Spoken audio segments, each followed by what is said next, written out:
Hey gang, we get a ton of questions about weight factors. So let me give you the lowdown first, and then we'll get into the specifics. The weight factor is the backbone of group power, and understanding it means that every track should be effective. So you want to feel like you can barely finish, that sense of fatigue by the end of every track. So ask yourself, if there's a track and you think, oh, that was kind of easy, it means you haven't used the weight factor properly. So there are 3 potential weight factors for every single track. It can be a normal weight relative to that muscle group, an increased or decreased. And this is all based on the time we spend loaded, or how much time we spend doing the repetitions. So they can adjust those factors based on how much rest we take or the length of the song. So then the key is to figure out your normal, and then you go up or down depending on what the track is.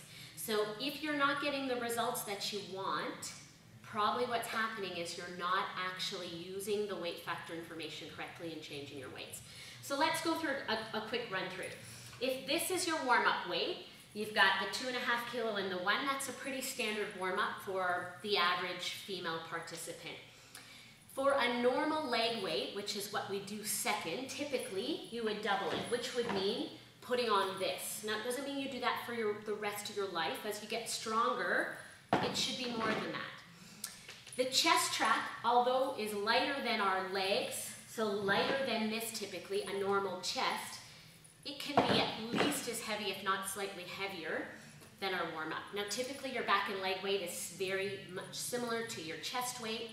Then your triceps and biceps, as we move to smaller muscle groups, would mirror your warm-up. More legs is going to go back up to your chest and back and legs. And then your shoulders is going to hover similar to your warm-up again. So that gives you a general overview for normal. Then it goes up or down if it's an increased or decreased. So if this is my normal leg weight, if your instructor says it's an increased, you need this and something else.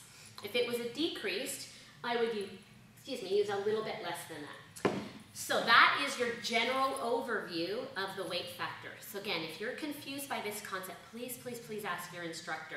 This program is designed to give you maximum results in minimum time. That's what we want, and we want to help you get there.